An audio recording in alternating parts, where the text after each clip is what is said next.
guys, today we're doing one of my least favorite activities for Faith and Fitness. That's why we're all dressed slightly awkwardly. Yes. Thankfully, you can only see us from the waist up. This is actually what I wear to work every day. That's not true. I see you Sundays. on Sundays. Yeah, I wish. No, we're both ready to go to the pool. We're gonna head up to Oak Point Rec Center and swim. Yes. I literally hate swimming. Yeah, he hates swimming. I love it. I was raised swimming, and so I grew up in the desert. There was nowhere to swim. If there was water, you drank it. We didn't have extra water to swim in. And we're gonna talk about how we feel about swimming while we're there. Maybe do some quick little stops and talk about how we feel about swimming. We're gonna swim for about Lots of stops. Lots of stops. We're gonna try to swim for about 30 minutes, but don't worry. Through the magic of cinema, you don't have to watch all 30 minutes of it in real time. When we come back, we're gonna talk about how our bodies aren't really designed to swim.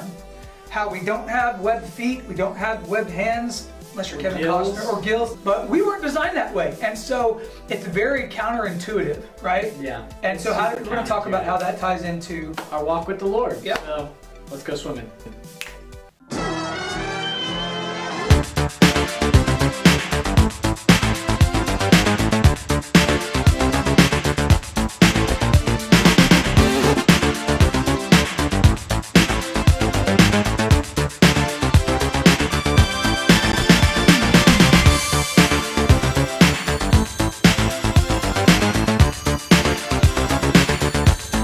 This is the worst thing ever. I'm never doing this ever again. Swimming is the worst thing ever. Look at this chump. Look at him. What a punk. I don't know if anybody's keeping count. Who's stopping more? You know, just no words. I don't know what the penalty is for throwing up in a pool, but I might just throw up. The amount of water that I've drank, I'm surprised the pool's not empty. I'm really not. This guy, overachiever. He's enjoying it. I'll say this right now, just for everybody. He's enjoying this a little too much. I can feel the pride from him beating me. I can feel it on the other side of the pool.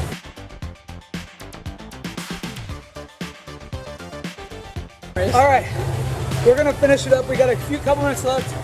We're gonna do a down and back race. And I really think you're gonna beat me. Here's why. Because I've been resting so much.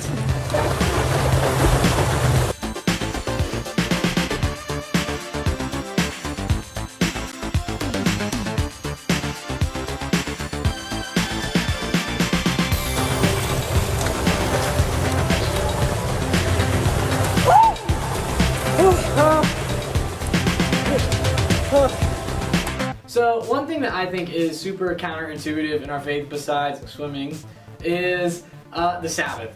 Honestly, this is something I'm super convicted about because the Lord commands us to do the Sabbath. And I was reading the coolest thing when I was reading about the 10 Commandments, because if you know the 10 Commandments, right, Exodus 20, 1 through 3 are about our relationship with God, about not having idols, about not using the Lord's name in vain, right? And then Numbers 5 through 10 are all about our relationship with others.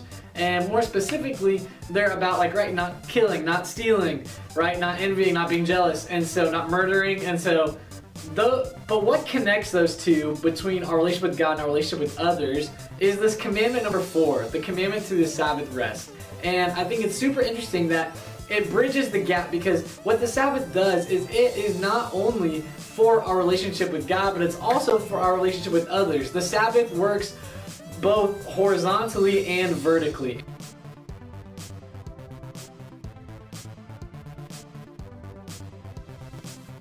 And I think this is incredibly important because today we live in a culture where it seems counterintuitive to rest, that there's no point to resting, that it's work, work, work, grind it out, you know, no rest. But the Lord calls us to rest, right? He tells us in Exodus 20 and also in Deuteronomy 5 that there's a point to rest, right? That it sanctifies you and I when we rest. And because when we rest, we show that we're not dependent upon ourselves, that we're actually dependent upon the Lord.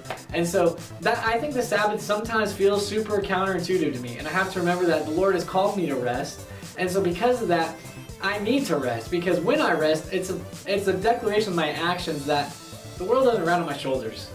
The world will keep going if I stop and rest. And when I rest, it's not just like lazily sleeping around, right? It's doing things that spiritually rejuvenate me.